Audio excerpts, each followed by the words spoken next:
music, which I probably should have done first. Yikes.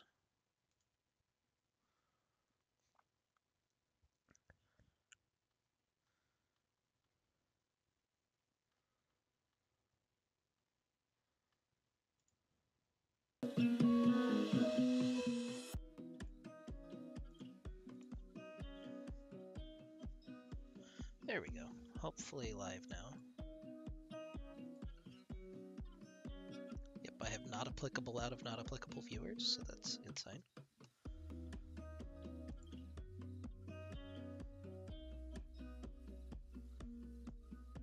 This is weird. I'm looking at the... Jack has us using this like Restream app. Yeah. So it's YouTube, Facebook, and Twitch at the same time, and you can see all the viewers on like each one from the dashboard. That's cool. There's apparently a chat thing, but you have to download an app, and I'm not about that life, so...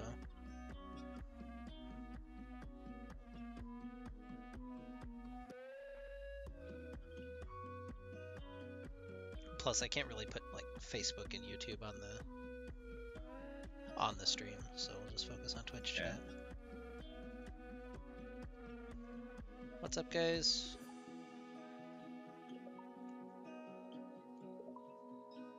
I think I got some cool shit that'll come out in the next couple weeks before LAN that I've been working on. I hope people like it.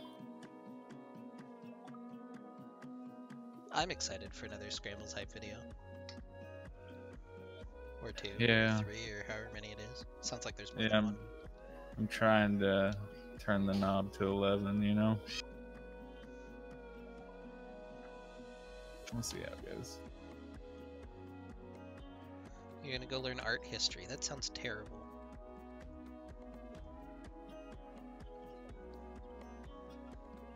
Kind of impractical too, but you know, whatever. Maybe you're into that sort of stuff, in which case enjoy your art history, man.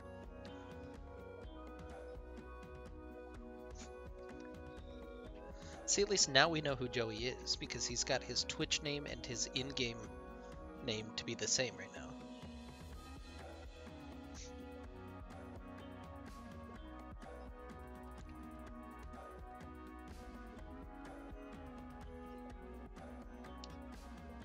What do you think about art history, Scrambles? I think you'll end up working at the post office Oh, or he's a a call history major. center. Like, are you talking about like achieving a degree in art history? I don't know. Joey's got a regular history degree, apparently. Is what I he's going mean, for. oh, same. Okay, it doesn't matter. Same thing. Unless you're going to be a teacher, where does that apply to anywhere in the real world? Do you understand how many times I've used the Pythagorean theorem since I graduated in 1999? That's math, though. Literally zero. Well, the same concept, though. Just saying. You can't just call math and history the same thing. Calling them practically unplayable in the MMO that is IRL. It's a DLC that you pay for and then you regret buying. I actually don't have a as part of the show set aside for clips this week. Mechanical Reaper. That and there's like 7 of them. I can maybe throw the one up like at the end if I'm feeling enterprising and I remember to hit the button.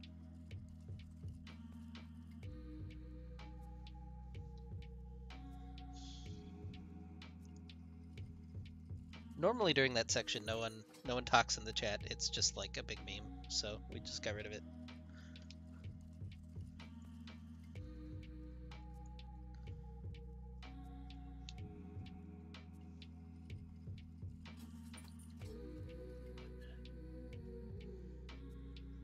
Anyway, how are you feeling about World Scrambles? I know I can get you to talk for a little bit about that. Pretty awesome. Pretty awesome. Yeah.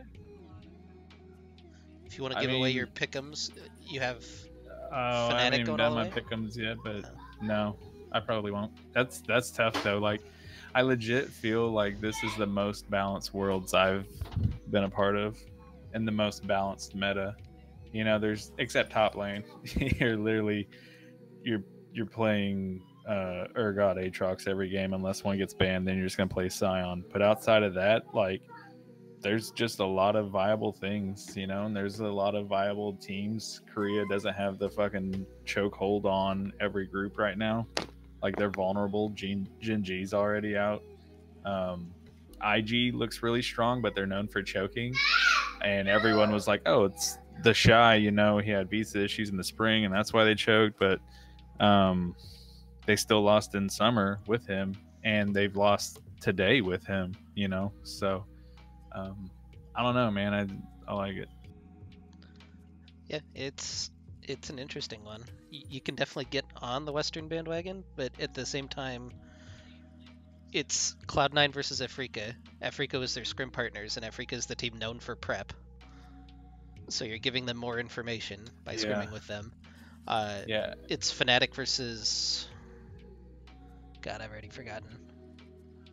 You I know, think Fnatic's actually fine. It's Edward, I think. Fnatic Edward. yeah, it's EDG.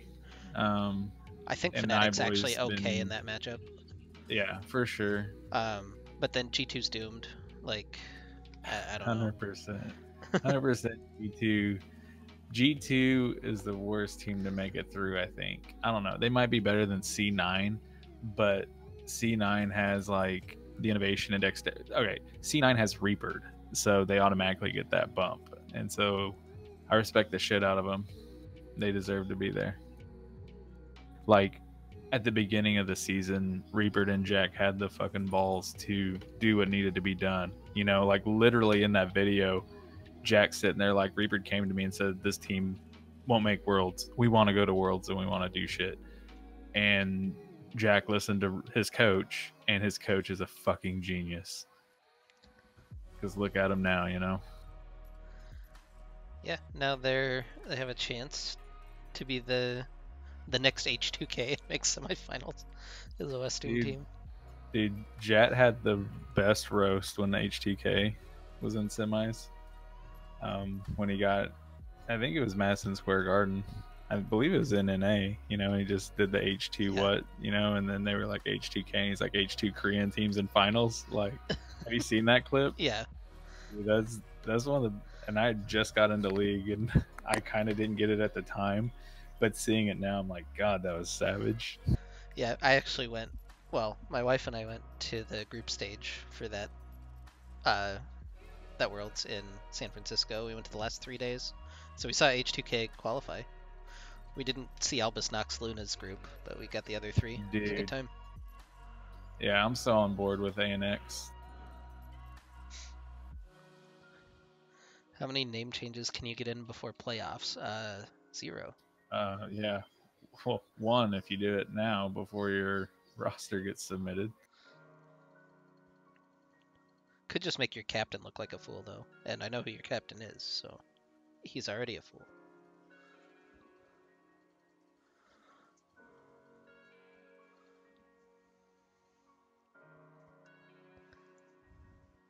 I never know whether to call people out whose, like, names don't match their in-game name, if I know who they are, or, like, I don't know. I don't know how you handle that. What's the technicality on that one? I don't know, man. Like, I hate anonymity. I hate how people hide under the guise of the internet. So I'll normally like blow their cover, but you know, play it how you feels, right? I mean, if you really want to drop a bunch of money tonight to change in between every game, that should mean that I know exactly who you are. There you go. We'll drop that bomb in there. You also just make more work for me when I have to do the stats Yeah. sheet, and that's what The I really name don't appreciate. the name change thing is so cancer on so many levels. Like I get it's kind of funny, but like on the inside, man, it just makes everyone who has to like do stuff want to not do stuff. I don't know how to react to that, UPB. Like, you're welcome, but at the same time, it's completely earned if I'm putting you there, or if Scrambles is putting you there. I don't. I don't think it was me. I think it was you. Okay, so it's I caught it there. yeah. You're welcome. You earned it. Like, uh, we're gonna have award voting for everybody else. By the way, if you're a gold captain and you didn't get a voting slip, let me know because I'll send you one. And I think I got everybody though, and most of Noxus has just ignored it, and most of Demasi's already finished. So, you know, whatever. I'm gonna work on the Diamond Award for him later, sometime, and get it in. But they still have another week of regular season, so it doesn't matter. It's not urgent. Oh, the timer's up. Oh no. Yep. All right.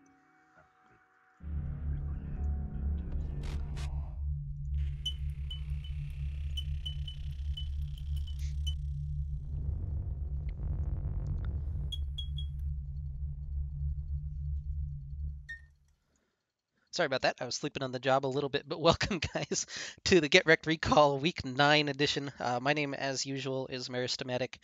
With me is my co host, Scrambles. It's hard to believe we've done 8 of these now. Like, this is number 9. It's actually number 10 because we had a week 0 as well. Oh my God. I Yeah, had to approve that comment because it says dick. yeah. And now that'll be permitted through the block list, so you can use the word dick as much as you want in Twitch chat. You're welcome. But Mammy's still censored.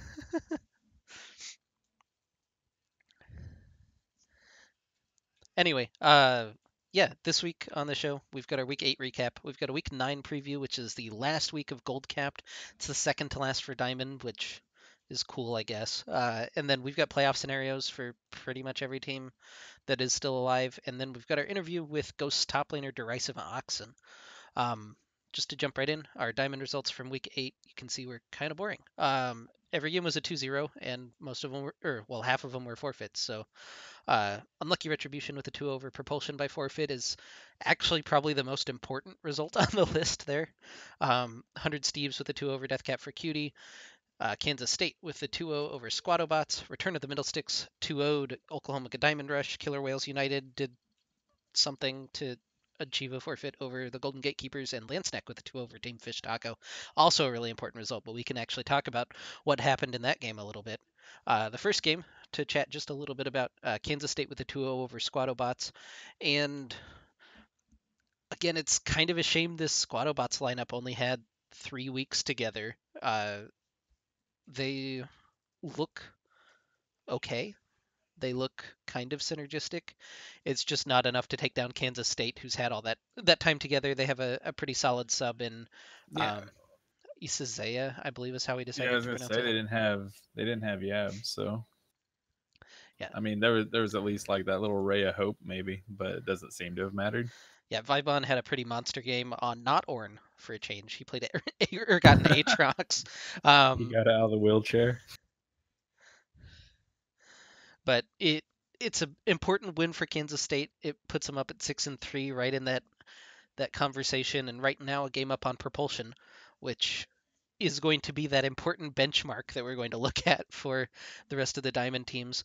For Squattobots, unfortunately, does eliminate them from the playoffs, which we'll cover a little bit more later on. And again, it's kind of difficult because these last 3 weeks they've given decent shots to some of these top teams, just hasn't quite been enough. Yeah. Hey, you're a top laner. Is the Akali into Aatrox a mistake? Like I'm not looking at the 11-1, 11-2, 6-0, like just the matchup in general. Like I feel like that's a mistake. Am I right or what? So Kali's actually an okay matchup into a lot of different top laners who allow you to farm and exist. Aatrox, I guess you can dive in and out of that sweet spot a little bit easier with the Shroud. I don't know about that particular one, but Akali is pretty good against Wait, melee champions in general. I have a top laner fight in the chat now. Legitimately posted the exact same thing about each champ. So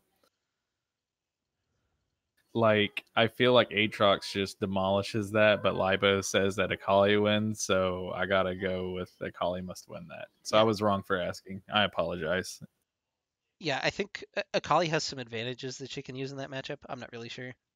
100%. I don't play Akali too much. I've played a lot of Aatrox, but not much Akali. Anyway, our next game, your boys with the 2-0 over Oklahoma Diamond Rush. Again, a I little bit. mean, go ahead. I'm sorry. Oh, I was going to say again, it's a little bit different look from Return of the Middle Sticks in these games with liposuction lane on the Urgot, and it wasn't the bot lane that carried everything through. It was more the Demon Print Tendies synergy that we saw come to light. Yeah, they're different look right before playoffs. You can't let everyone know everything. You can't just have one one game plan that you go through. You know, you got to make sure that you're diversified in your portfolio of threats, and that's what happened here. Yeah, the Ornn got taken away by Hayabusa and immediately looks like had a rough time against Urgot. But um, yeah, the jungle performance from Tendies looks to be the big difference in this matchup. For sure. The other result, and this is again the important one, Landsneck with the 2-0 over Team Fish Taco. That's going to even them up at 6-3 on the season, and honestly wasn't super close. Rito Torchic just popped off on Fizz and Vagar in these two games, and they didn't have the same issues with Demon Repent that a lot of the other teams have had. In fact, giving him 12 deaths in two games is the most that he's had in any series so far. Yeah, I don't. I'm just looking at the lineup for game two for Fish Taco, and I don't get it, man. Like I like a Mumu for the context of what he is, but I don't understand how it works with everything else they got going on there. Obviously, I guess it didn't. So Yeah. But a really important win for Landsneck and the 2-0 even to help him out with the game score. Uh, Puts them at the top of the 6-3 teams, which I yeah, think. Oh, first is the other matches. There's the forfeits. Again, the one to game highlight is Unlucky Retribution with the 2 over Propulsion. game score super important, kids. Yeah. Here's the diamond standings. Killer Whales United up there in first place, clinched a playoff berth this week. We'll celebrate them in just a second, but they're 8-1. They're sitting relatively comfortably up there at the top of the standings. Then the 2-7-2 teams are Return to the Middle Sticks and Unlucky Retribution. UR got the forfeit win. Return to the Middle Sticks has a little bit easy of a schedule going in, so it should be. Those are the two teams competing for that last bye, really. And then Kansas State, Landsneck, and Team Fish Taco all have a game advantage on Propulsion right now. So with them, oh, I'm sorry. Go ahead. Oh, no, we can go back. I was just gonna say, like, literally, they're just fighting for sixth, right? Like top six, Yep. and Pro's the only one who can knock Fish Taco out. They got 2 weeks left. Yeah, they got 2 weeks left. That's gonna be rough for Pro, man, since they just lost their jungler and ADC, a really good jungler at that. Yeah, we can talk a little bit about that roster change later on, but it puts Propulsion in a difficult spot now where they need wins these next 2 weeks and they're going in with a roster they haven't played with yet. So yeah, Killer Whales, the first team to clinch playoffs in Diamond Capped. They're uh, right now the only team that is for sure in. I think there is one very outside statistical probability where Return of the Middle Sticks doesn't make it, but they're all but clinched for playoffs. I think they have to lose 0-2 and they have to have every other team win 2-0. It's kind of ridiculous and almost not worth mentioning, but still mathematically a chance. Um, so yeah, and then unfortunately, if we can get our Fs out in chat, we do have some eliminations to take care of. The first one, oh, I need to turn this up. The first one is going to be Oklahoma Good Diamond Rush. Um, Unfortunately, will not be joining us in playoffs this season. They're potentially one of the best platinum teams. I think they're the best platinum only team in this league. Unfortunately, that doesn't put you in top 6 in the diamond platinum combined. So Oklahoma Good Diamond Rush eliminated this week. As our Squado bots roll out, who don't have an official logo, so you can see they've been junked out. The Sweet Anime Thighs logo no more, unfortunately. And this team had a lot of potential. They started 2-0 and then ran into a bunch of forfeits and difficult scheduling, I guess. So came back with a revamped roster. They looked all right, but it wasn't enough to prevent them from being eliminated as well. I gave them 2 Fs, one for the team and one for the logo. And the last one, the 100 Steves, unfortunately, also no longer making it. You can see 3 famous Steves all gone before their time represented on the slide, but all I believe it was 13 players on their roster, weren't enough to help bring them enough victories in order to qualify. So they won't be joining us in the playoffs They're either. down to 87 Steves. Um, so yeah, into gold capped. There's just no transition for that. Jeez. Steve Avery isn't dead. On the um, inside.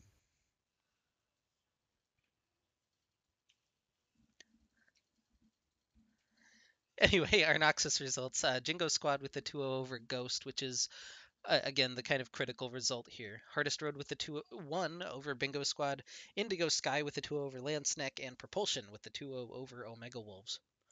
Um, so yeah, Jingo Squad 2-0'd Ghost this week. They stepped up and made it happen. They didn't let their memes be dreams.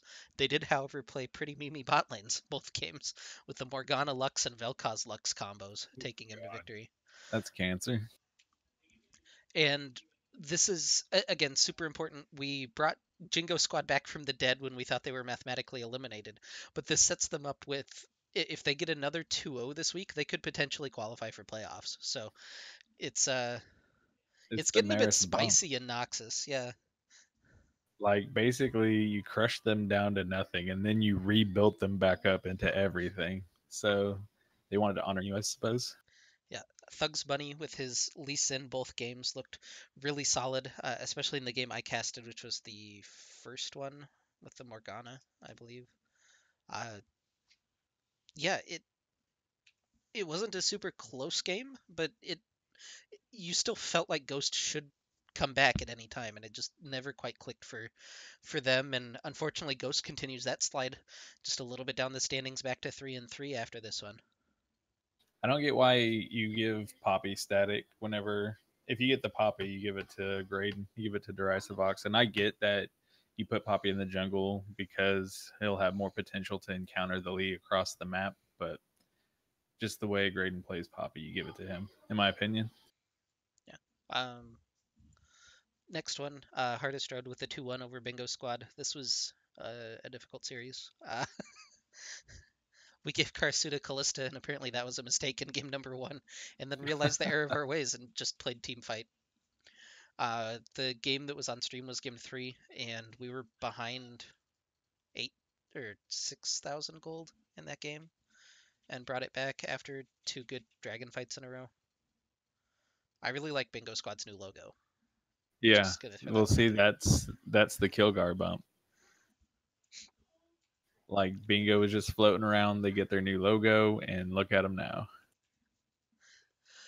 Indigo Sky with the 2-0 over Landsneck picks up their first win of the season uh, in a momentous occasion. Landsneck now hasn't won a game since upsetting Omega Wolves. It, a single game, let alone a match, or looked super competitive in any of them. These games were both really back and forth, and I always hesitate to use the term fiesta, but it was a fiesta. We got our sombreros out for this one. And then the last game was Propulsion Esports with the 2-0 over Omega Wolves. This was the expected result. Omega Wolves had huge lead in game number one, which was the game on stream. At one point, Boar Rider was 1-5 on Kaisa, and it looked like they had bot lane just kind of in a stranglehold. They were going to take first turret, and then they failed to last hit the turret, and it got turned around on them for 2 or 3 kills, and the game just went completely south from one decision basically. And then game two, I'm just gonna guess that they kind of fell apart macro wise, but didn't actually see that one. That's huge. Feels bad. I'm kind of sad that Pro has everyone in their assigned roles. I'm kind of used to the musical chairs now. I kind of want to see who's playing where and what week, but everyone's back to vanilla ice cream, I guess. Maybe in playoffs, and if they make land, maybe we'll see something spicy, but that's fine. Yeah. So our Noxus standings after this week, Hardest Road are locked in that number one seed at 6-0. Propulsion locked in number two at 5-1. And then you have that jumble of teams fighting for the last two playoff spots, which is Ghost, Omega Wolves, Bingo Squad, and Jingo Squad, and then Indigo Sky and Landsnack both at the bottom of the standings. Indigo Sky now has the tiebreaker over Landsnack and has their first win of the season, which is nice. So yeah, Propulsion clinched playoffs this week, so they get their own special slide with their logo gigantic and some party favors and things. So congratulations Nice. to them. For Demacia, Power Flashes had the 2-0 over Vicious and Delicious, GSM with a 2-0 over 100 Steves, TLP with a 2-0 over Oklahoma Gold Rush, and Piltover Pokes with a 2-1 over SEAL Team 6. Power Flashes versus Vicious and Delicious. I honestly didn't watch this game, if you'll cover for me. I mean, power flashes are really strong through their bot lane right now. Paladin is really good. They keep putting baby carrots on like Udyr and Olaf and things that just run straight at you. In my mind, that that could and should be a liability, but obviously they've played around it pretty well, especially when you got Worgen Knight just being a monster up in the top lane. So they may not even care what's being played in the jungle. Yeah, 12 and 0 on Cho'Gath is a pretty monstrous performance, and Yeah. he'd be a big old boy. Yeah, I imagine he'd take up most of the screen because you just assume that probably 8 or 9 of those kills are probably with his R button. So Gecko Slammer Armageddon with a 2 over 100 Steves. This one's kind of the expected result. The unexpected thing is exactly how dominant it was, with Kairu going 14 and 1 on Kindred, Levi's going 13 and 1 on Echo, uh, even with the backup 80 carry, I guess, coming in. Uh, Levi's and Silver Spade combining for 10 kills in game number 2. We saw the introduction of the Inting Scion from Dogmar into Gold Capped as well. yeah, I'll just let it go. It I don't know if he was playing the ending Scion or if it was just Dogmar playing Scion. You know what I mean? Like, it it looked like the attempted Inting Scion. It wasn't super impactful, but it was annoying enough to give space for Levi's and Silver Spade to do their work. yeah, that had to come from Thomas. He's like, look, bro, I'm done fighting. We're just gonna put you on Scion and do this. TLP with the 2 over Oklahoma Gold Rush. This one on stream, it was rough. It was game 2 that we got, and OGR was relatively ahead, and it was two decisions at Baron back to back that threw the game back to TLP. Yeah, that kind of happens a lot. I don't know what to say. We just we get leads, we go to Baron, we lose the game. Yeah, no mind again with a huge performance in both games. 10 and 3 on Jin, 11 and 4 on Kaisa. Looks like the best, I guess, new unknown player into the league this season, and has been popping off all year. Yeah, Uh, no mine's super solid, but we're definitely the new GSM Baron. What was the old LCS team that was doing it? The one it was the one that Cutie Pie played Dignitas. on. Dig, yeah. Yeah, we definitely have the Dig Baron calls on lock, the split. Uh, Piltover Pokes with the 2-1 over SEAL Team 6. This game put SEAL Team 6 in a really difficult spot to make playoffs this week. Almost impossible. They need a lot of help from every other team basically ahead of them. Um, it was 2-1. It was a lot closer than expected. Heimel had a really good series. Jobero stepped up when it mattered, and it really just kind of makes you wonder what if SEAL Team 6 had played and executed that well all season, would they be sitting up near the top of the standings right now, or would it still be the same? I think they would be up there, dude, because we slated them kind of up there, didn't we? I Mm. actually kind of don't remember, but um, I I still think they kept kind of their kept vid on like support. They could have been a really strong team. I mean, they made playoffs before, so it could have happened again. Yeah, we just needed the return of Seeger's Funky Mama and I'm Heimel, and they might have been Yeah, okay. they could. Who knows what could have been? Anyway, our Demacia standings after week 8 Piltover Pokes secure the first seed at 6-0. TLP secured second seed at 5-1. GSM was safe. They've locked in their playoff spot as well. They can fall to fourth, but they're locked in. And then Power Flashes, OGR, and SEAL Team 6 all fighting for that last playoff spot. And we're not going to talk about Vicious and Delicious and 100 Steves. So TLP, Nope. clinch playoffs. Yay. Yeah. Their logo always kind of freaks me out just with the tongue. I know it's the Kiss logo just in purple, but No, it's Rolling Stones. or Rolling Stone, whatever, same thing. Someone's gonna shoot me for that comment. Anyway, GSM also locks in the playoffs. Um, I've never quite understood why he needs a helmet necessarily, but I don't or know how either. this is like.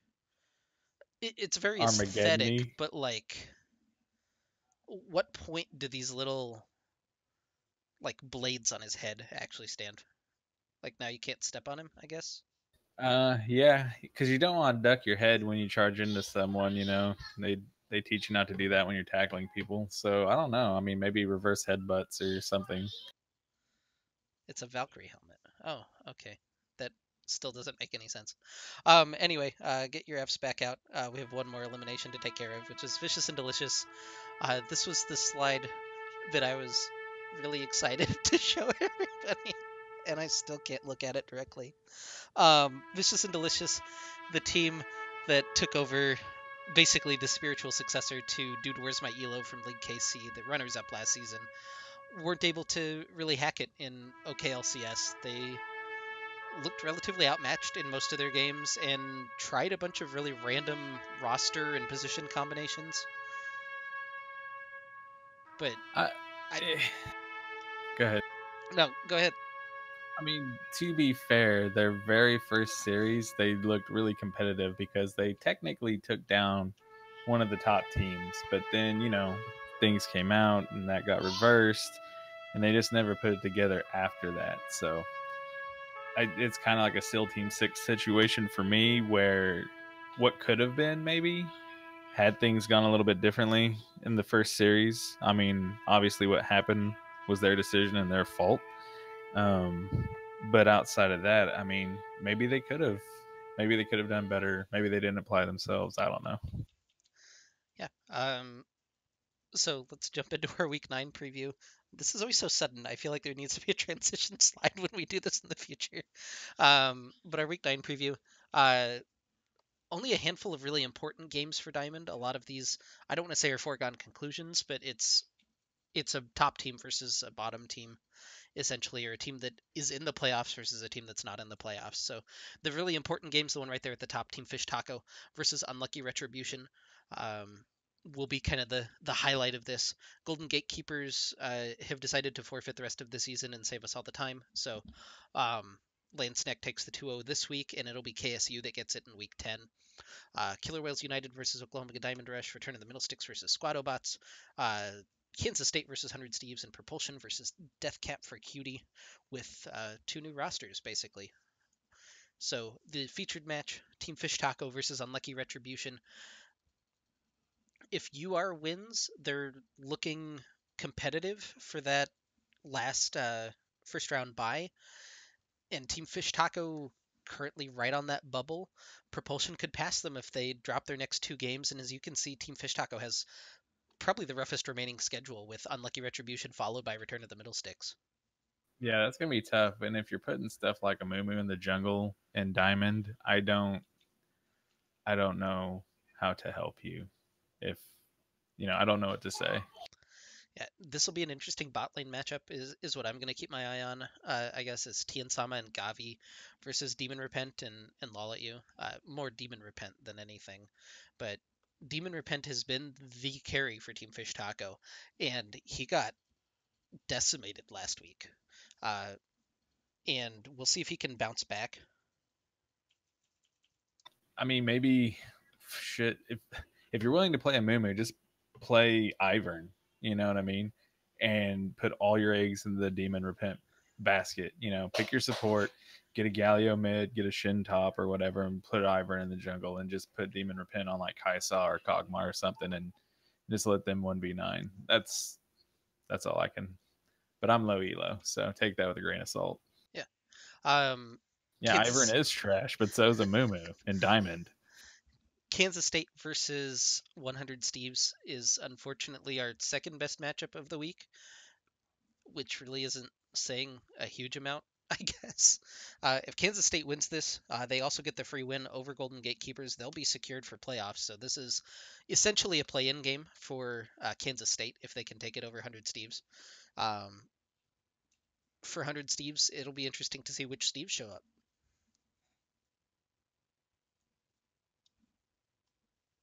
Do what? I'm sorry, I was reading chat.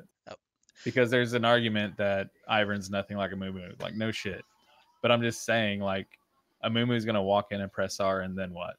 At least Ivern has a shield, has Daisy, and they'll build a redemption. You're literally just trying to keep Demon Repent alive. Anyways, I digress. Go yeah. ahead. Uh, K-State. Yay. our our last featured match, the one that I took the time to make a slide for, is Propulsion versus Deathcap for Cutie. Couple of different names here. Propulsion, I don't think has officially locked down that new jungler, but you can see General Vici has jumped from Deathcap for Cutie to Propulsion for this last push. They need 2 wins against Deathcap for Cutie and Squado bots, and some teams above them to lose in order to qualify for playoffs. Yep, sounds good. And for Deathcap, they have a handful of new players. McPancake, I believe, subbed in for them earlier on. Soapy Opera, I don't recognize the name of, so unless that's a name change, not really sure who that is. But um, we'll see if the new Deathcap for Cutie can match up at all to Propulsion. Yeah, I doubt it, but maybe. Oh, it's a I don't name know. change. Okay. Well, I mean, Vici's got the inside info, right? Since he's over on Pro now, he can give him all the dirt. yeah. Might have the strat that they need to make sure that they don't fall to Deathcap for Cutie. Our other matches, Lansneck with the 2-0 forfeit win over Golden Gatekeepers. Killer Whales United take on Oklahoma Diamond Rush. Could be a decent game if Killer Whales United overlook it, but ultimately not super impactful on the standings. And then Return to the Middle Sticks, which I put a space in between middle and sticks for some reason, versus Squado Bots.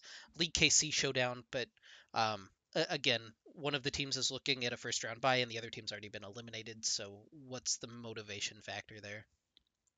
Just lock in the first round by. Yeah, our playoff scenarios: Killer Whales United clinch a first round bye with a win versus OGR. Propulsion. These are opposite ends of the standings. Propulsion is eliminated if they lose, and if Team Fish Taco and Kansas State both win. So they're that close to being eliminated from the playoffs. You need to make sure that you're taking care of your own business first, of course, but still also means that you need help. Return to the Middle Sticks clinch playoffs with a win or propulsion loss. A lot of these are determined by or propulsion loss, as we'll see. You are, again, also win versus Team Fish Taco or propulsion loss, get playoffs.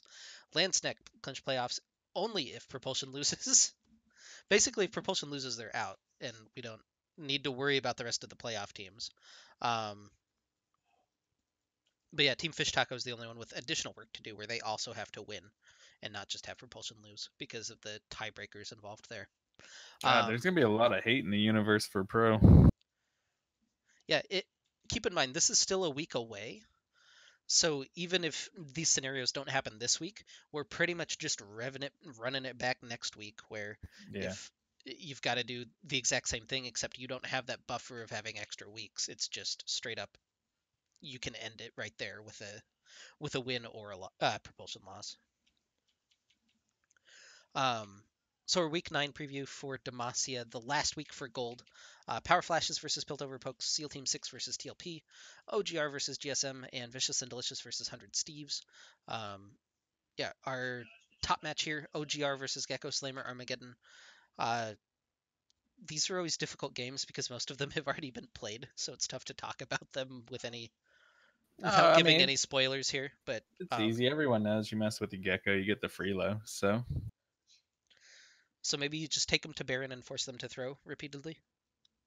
Right. We take them to Baron and then we throw is how that works. Oh, so we just avoid Baron and pretend it's not an objective, and everything's Right. good. Okay. Like I would surmise there could be a scenario where you just pick like I don't know a jungle with easy access to the back line and maybe repeatedly play away from Baron. Our other featured match: Power Flashes versus Piltover Pokes. Uh, Again, Power Flash is sitting in third right now. Piltover Pokes is locked in first, and I didn't write that in there for some reason. If you're Power Flashes, you're looking to utilize your top lane advantage, where Worgen Knight has shown that he's probably the best top laner in Demacia, if not gold capped, and make a lead for yourself. And hopefully Paladin continues playing on the level that he has been the last couple of weeks. Yeah, you know their bot lane's going to be solid. You know Baby Carrot's going to play a jungle that just runs straight at you. Um, so you're probably right. It'd probably be top lane difference. Yeah, the last chance. Basically, SEAL Team 6 needs a win and some help in the rest of these games in order to qualify, but they don't have an easy task at winning because they're against TLP. If you're SEAL Team 6, how are you looking to neutralize TLP's team fighting?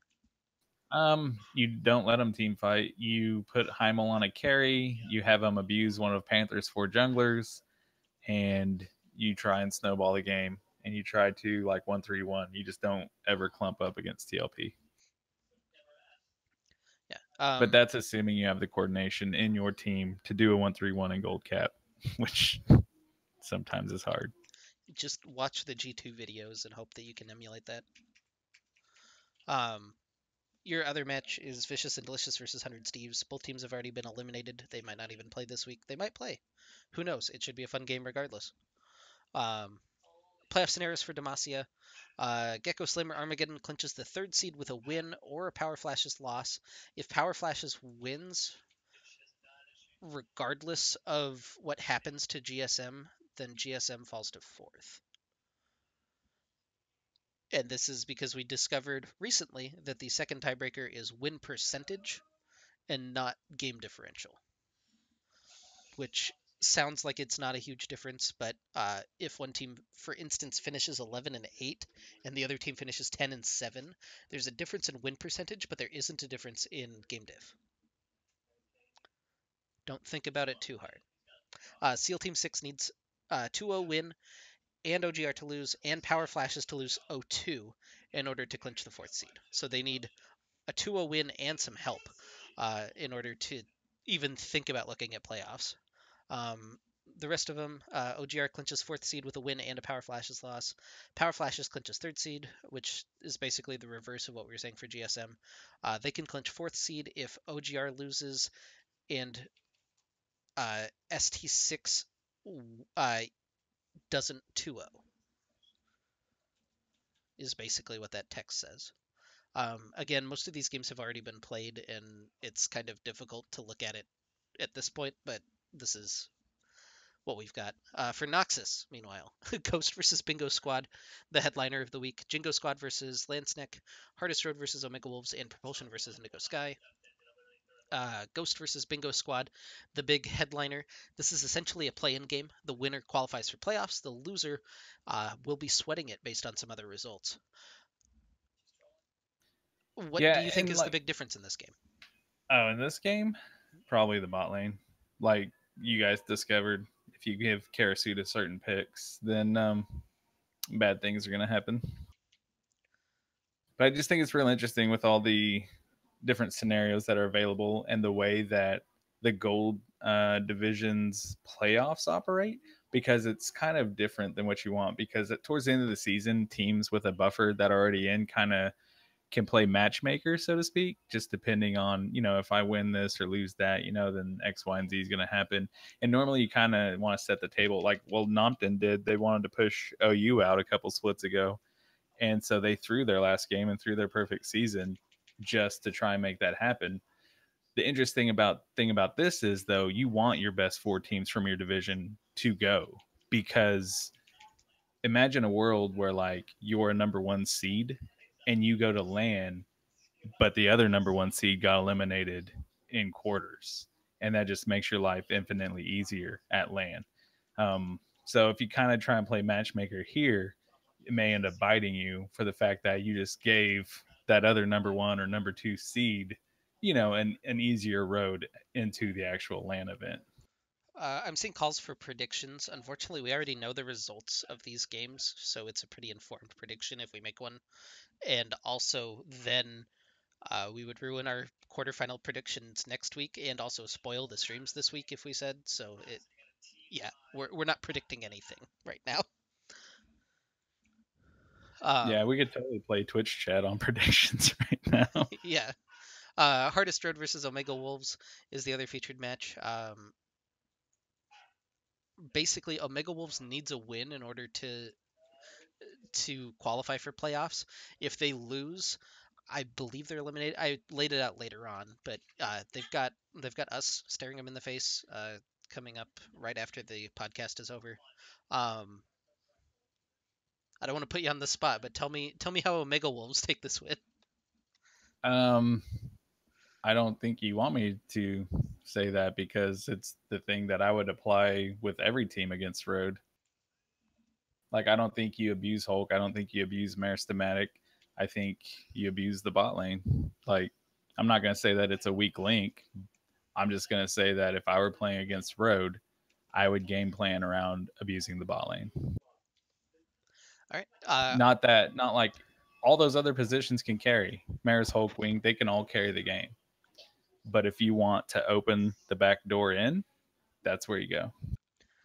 Yeah, our last game to preview here, Jingo Squad versus Landsnack.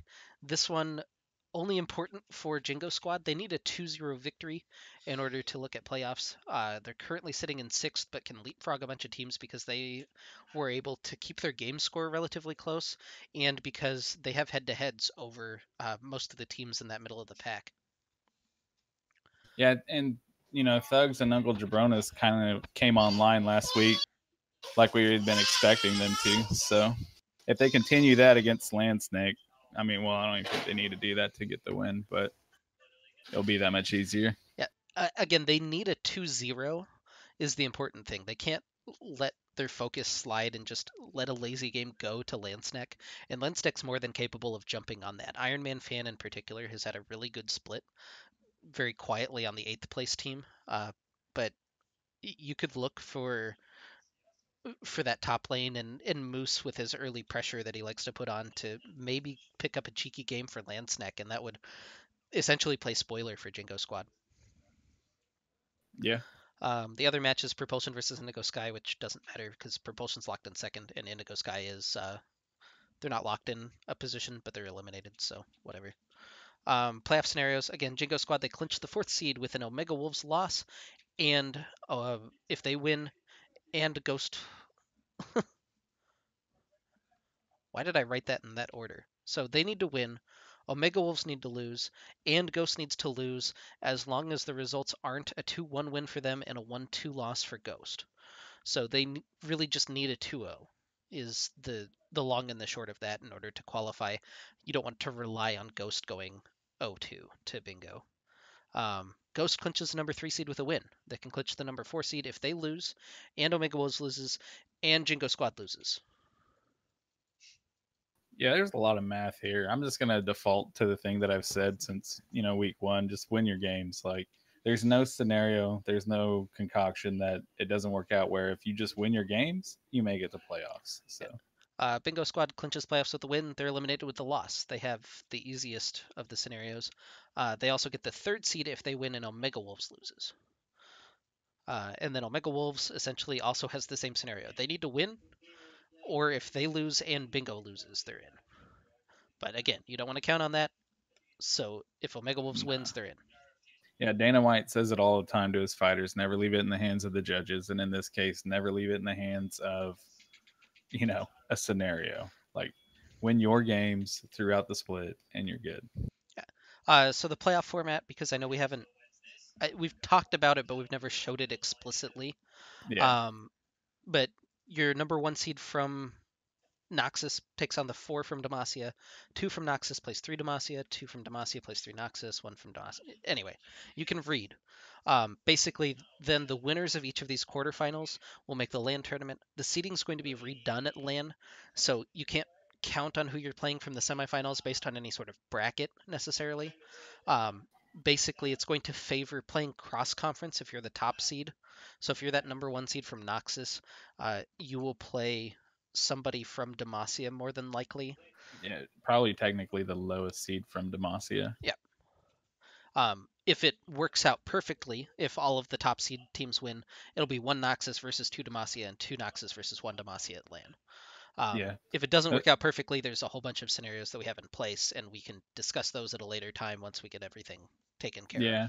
And this is kind of what I was talking about earlier. If you're in a position to play matchmaker, you might want to think about this, because what if, 1 Noxus gets knocked out by 4 Demacia? That just takes a whole load off of your back. You know what I mean? Yeah. So with the confirmed seeds that we have, you can see who's waiting in the wings for you, essentially. Again, we don't have any of the 3rd or 4th seeds locked in, so it's a little bit up in the air. But yeah, this is what we're looking at for playoffs.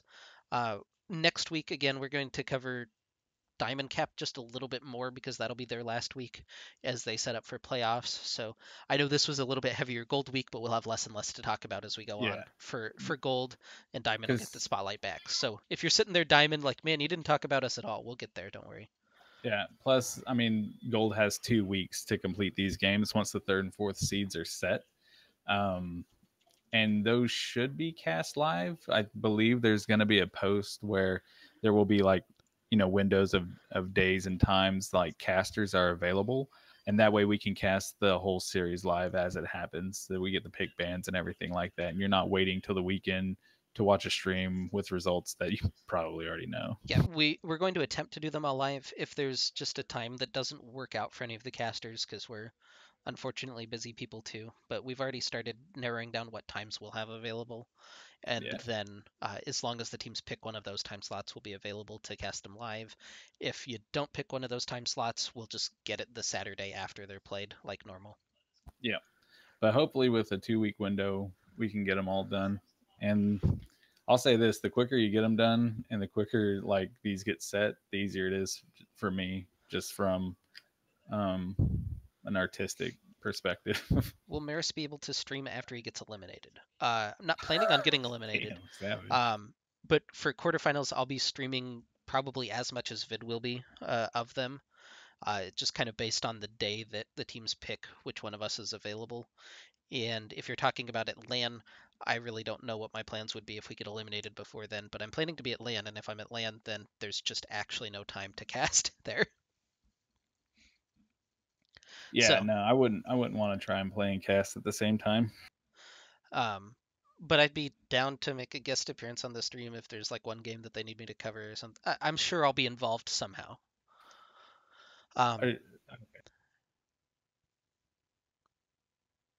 No? Okay. I don't want to leak anything. Go ahead. Okay. We're going to go ahead and grab our guest for this week. It's GetRECalled Fields, who for some reason didn't get a second quotation mark after his name. Oh, you already pulled him in. Hello. Yeah. He's muted right now. I figured he could hear the intro, because if he's listening to the stream, it's delayed. Maybe he can. We might just have everybody. There he is. Hello. If you wouldn't mind, go ahead and introduce yourself and talk a little bit about how you got involved in OKLCS, and I'll adjust your volume however I need to.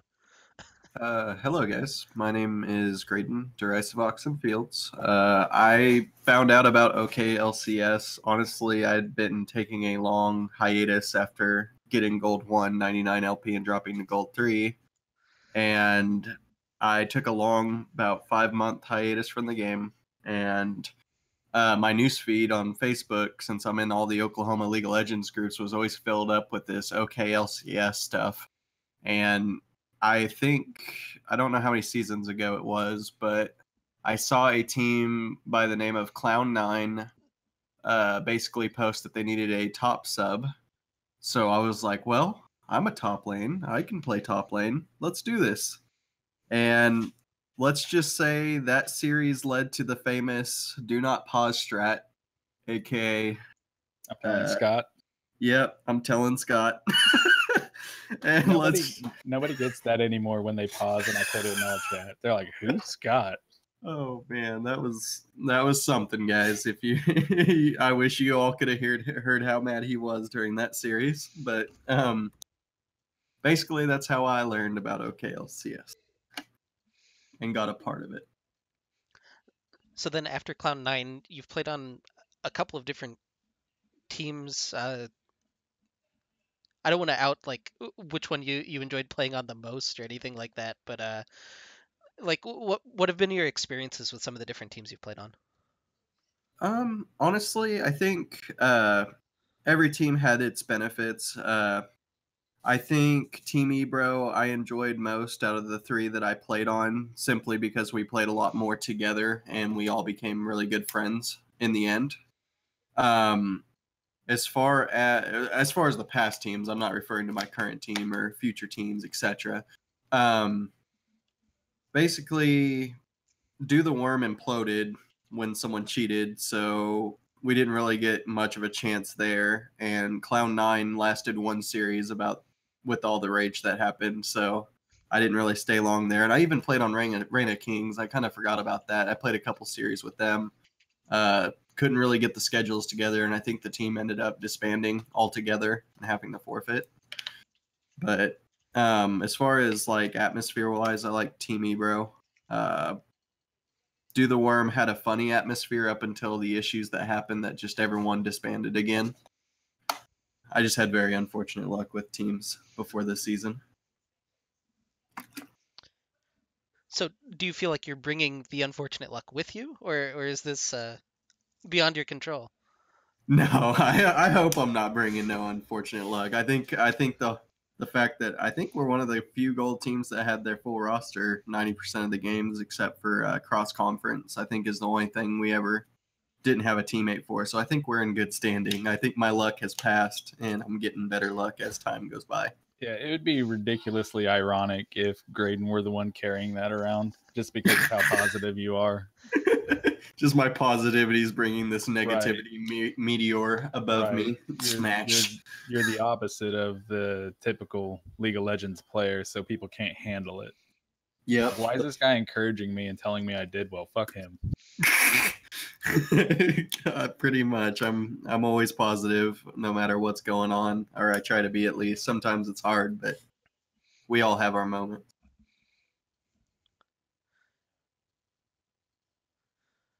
So you're the first actual top laner, I guess, we've had on the GetRECalled podcast in week 9 now. Jeez. Except for yourself, technically. Another topic for their support group. Yeah. Yep. Just, here comes the riots from all the other top laners. Reaper's already in chat. Here comes the rioting. I've been pretending this podcast is actually just the top lane island, so I thought I had to do it by myself. But as it turns out, I can invite other top laners. It's weird. Zero ganks. Zero ganks. I can understand that. The direst strat. Yeah. I mean, I had Scrambles as my jungler, providing me the 0 ganks, so that was nice for a season. I mean, if there's an Infernal Drake on the map, you're on your own. I remember that strat as well. I mean, at least I tell you. I look you in the eye and I tell you. So, you do tell me. I know ahead of time that I am not getting any ganks. Right. Like when we load into game and I see the icon, you already know. So that sometimes in life, that's all you can ask for. I'll admit, just to know. You would always tell me straight up, I'm not ganking your lane, but like let's say theoretically on Ghost, my jungler will be like, I ain't ganking top, and I'll be like, all right, about 10-15 minutes into the game, there's a gank top lane. I mean it. But like, so yeah, like if there's an Infernal on, or if it's like Ornn versus Scion, it's like, okay, if I can get there by level 3, sure, but yeah, after that, nah, I'm good. Nope, I don't want to touch that Scion. Go farm Krugs. It's safer over there. So I guess sell our chat on playing top lane. What's great about top lane? I think honestly the cool thing about top lane is the control that you have on the lane. Like it's a much longer lane than some of the other lanes. I think bot lane's equal or almost as equal to top lane. but you're in a solo scenario. So the only time that you're going to get outplayed is either if your opponent's better than you or if their jungler brings presence to you. And I don't know, I like the pressure of having to outplay everybody. That anxiety that I get, the nervousness I feel is like sitting on the on the like LCS stage for pro players. It just having to think every thought through is awesome. I just love top lane. I really do. I don't know if we want to take a crack at why is Gnar top played so much in gold capped. I don't know if you have a particular take on that. I have one, but I'm interested to hear what you think. I think, honestly, I'll give you my reason I play Gnar. Let's do it that way, and then I'll admit what you're saying is true. The reason I play Gnar is because I used to be an 80 carry main back in 2015. I played at Tokyo and Tulsa, gold capped. We went 16-1 and won. I'm used to ranged champions, and Gnar feels similar to Vayne, and Vayne was a really good champion that I used to play a lot. And I really like the 3-pronged strikes, and I'm really good with the ranged Gnar. But once it comes to team fights, it's really hard to play around Gnar in the way that I would like to. So I don't like picking him, but he's one of my highest mastery champions in top lane, theoretically. So I play him just because he's like an 80 carry top lane, but my team doesn't really like 80 carry top lanes, so I don't play 80 carry top. Yeah, my take is more along what Zale's saying in the chat, where Gnar has strong lane matchups into a lot of tanks and a lot of other champions that people are picking for team fights. And in gold capped, the biggest, I think that the big drafting, big brain strategy is just to pick a bunch of winning lanes, because if you get a big enough lead, it doesn't matter that you can't team fight and can't execute things the way that you need to. Yeah. So that I think that's the other thing with Gnar and gold cap too, is like people have a hard time playing to their win conditions, or maybe even understanding what their win conditions are. And like Gnar is kind of hard to screw that up, in my opinion, because if you're split pushing, you're doing it right because you're Gnar, and if you're team fighting, you're doing it right because you're Gnar. Right, he's kind of the double-edged sword of champions. I know, like, I remember there was one series, I don't remember, I already forgot what team this was against. I'm trying to think. I built Gnar with a Blade of the Ruined King into a Randuin's Omen, and I think I got a lot of flack for that because they said I built split push and then I built team fight, which made no sense, hybrid, which it did make sense because the reason I went Blade of the Ruined King in my matchup was because I was against a tank, and what I wanted to do was get pressure off of my other laners and apply jungle pressure to top lane. So when I built that blade, I wanted to basically decimate the top lane to the point that they had to bring pressure. And once that pressure was brought, my team was able to get ahead and we were able to team fight around me. But Randuin's Omen was a bad item that series, but the whole hybrid thing, I think the caster called me out on it, but that's my take on why I did it that way. Well, Yeah, I will say I've only played Gnar exactly once this season. He's one of my favorite champs as well, but the one game I played was because they had a Trundle, and that's just an easy matchup. You just kind of bounce off his pillar, and you don't have to worry about Trundle. Did you win the game? Yeah. No, Graydon. Oh, great. Yeah, we won. I was like, Then clearly it was the right call. I was like 6-1 or something, or I think not really. I don't know how fed it was on that game, but I was really ahead. Results-based analysis. There we go. Right. If you win the game, it is the right call. But if they have 0 crit on the team, then yeah, probably maybe go a Thornmail next time or something. Yeah, that's what that was the criticism. I think I win it theoretically. I know it's made for crit, but I used it for the CC sake. But I know that's not the ideal item for CC. That on the game. Yep. I still won.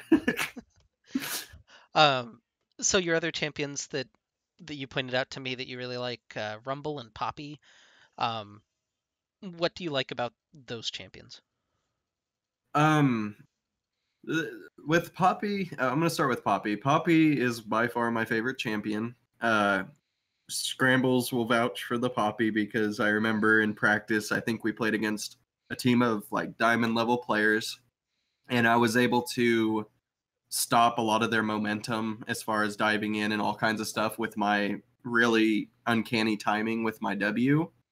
And I've done it time after time on stream in numerous games this season where somebody would pick something like a Jax and I'd just pick Poppy straight out, not knowing if it was top, if it was jungle. I just didn't care. I just saw a dash champion and I'm like, I'm going to stop every dash this guy tries to do. And it's just an overall strong pick because like champions that want to escape you after they do damage to you, they're not going to escape you. They're going to stay in there and they're going to die.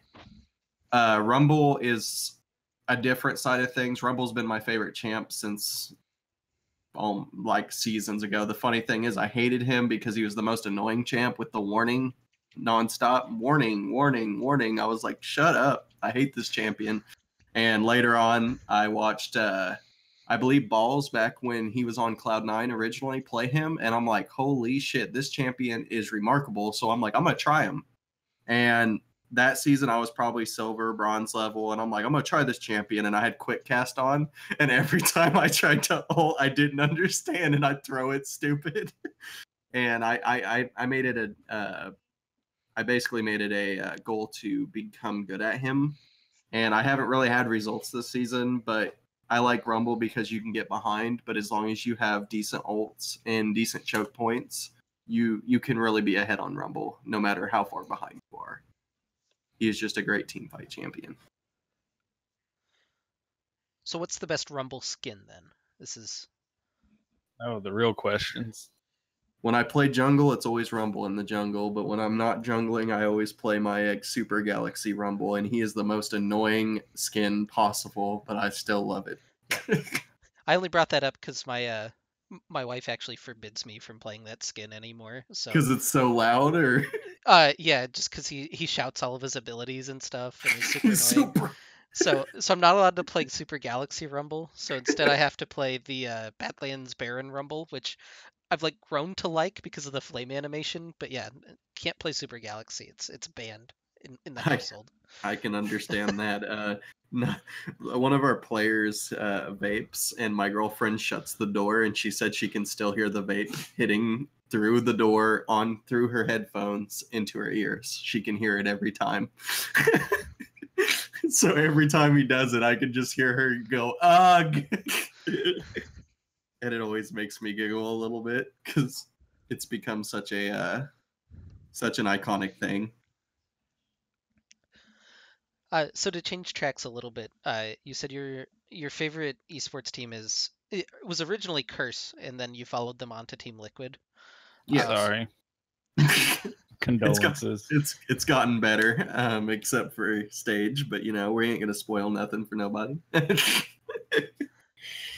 Oh yeah.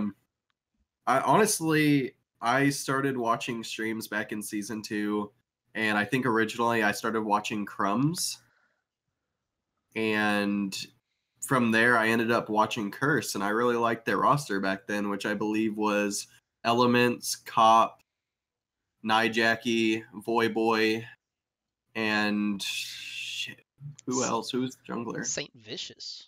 Saint Vicious, you're right. I remember now. Yep, Saint Vicious. That was the team, and Dignitas was a strong second because they were just hilarious. I always liked that team. They didn't care if they were losing half the time, except for Crumbs.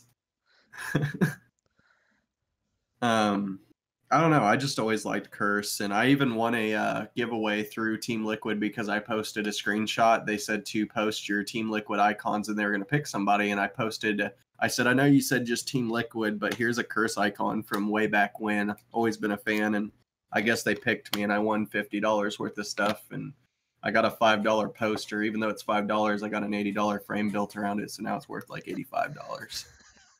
See what I did there? Cool. Worth a lot. I'm pretty sure that's how value works, yeah? Inflation. Yeah, totally. It's the nicest fucking frame. You'd think it would be signed by each player, but no, unfortunately not. So what did you think about their Worlds performance then? It's kind of the stereotypical NA hard group stage performance. I think each player could have performed better. I think everybody had high nerve pressure. I don't know. It's really hard to predict. I know I've seen a lot of plays from all the players where they just kind of derped here and there, and I feel really bad for them. I really like the team, and I wish they would have performed better. I think Cloud9 did the typical Cloud9 thing where they do really bad, get to Gauntlet, do really good, and then just stomp Worlds, which is, I mean, by stomp, I mean do well. NA teams don't typically do well, in my opinion, at Worlds, so that's the only team I've seen of recent time that's able to. Anyway, Got- oh, go ahead. No, I was just gonna. He's talking about Cloud9. Started thinking about Reaper again, and I would give anything to have him on Echo Fox next season. Yes. Fox Reaper, dude. Just let him get a hold of Hooney. Oh, Hooney and Dardock. Sign me up. Might just tilt him off the team. There's always that risk. Yeah, could you imagine like Reaper going to Rick Fox and being like, "Hey, this ain't the," and then benching like Hooney and shit. Like, oh my god. This ain't it, Chief. We're playing Yeah. we're playing Delta Fox now up on stage. Bring in Dyrus. Cutie Pie and shit. This is the team we need for Worlds, boys. Yes. Anyway, I'm gonna go ahead and cut it just a little bit short this week. We hit our hour mark, which is good. We did a thing. Yeah. Thanks to GetRECalled for joining us today. Our next broadcasts, we're flip-flopping our gold casts because for some reason work scheduled me from 10 to 2 and I was too lazy to change it. So Saturday at 11 a.m. We'll be gold capped with Vid and Hunger Bunker. They're going to have every Noxus game so that they'll have all of that lined up. And then Saturday at 4 will be myself, and Wing Nation. We'll have every Demacia game, and then we'll have the official playoff bracket matchup reveal during that cast. And then Saturday, it's 2 or 3. I don't remember exactly which time they've picked recently, but Vid and some guest or another will have all of the diamond games for the week. Next week on the GetRECalled podcast will be a special week. It's going to be pretty jam-packed. So to make up for the shorter show this week, we'll have a longer one next week. But we'll do week 9 recap, week 10 preview for Diamond, quarterfinal preview for Gold, have all those playoff scenarios. And then our guest next week is everybody. Anybody who wants to can join us next week. We're going to set a timer for between 3 and 5 minutes. We haven't decided exactly what that's going to look like yet. It'll probably just depend on the amount of time we've already used. But you can come up and throw down some trash talk for 3 minutes. If you want us to ask you questions, we can do that too. But it's going to be a little bit more freeform. Yeah, it's your time. You can spend it how you like. You can use it to complain about us or the league or a game or just whatever you want, or you can use it in a positive way. Like Graydon will probably come back on and be like, "Hey, man, I really like X, Y, and Z." Yeah, be like, "Cool." So UPB, you want to come on and rant about tank junglers for a little bit? By all means, come on. Yeah. You want to come and trash talk Team Fish Taco because their icon is the most adorable thing and you feel terrible about beating them? That's fine too. Whatever you guys want to do, it's your time. The only thing we can't turn it into is the top lane support group just back to back to back to back, and there's talk about top lane for 3 hours, because then I'll need a support group. So anyway, that'll be next week. That'll be interesting, hopefully, and we want to get all of you guys involved. So thanks, guys, and we'll see you next week. Thanks again, Graydon, for coming on and putting up with us. No, thank you guys. I appreciate you guys having me on the show.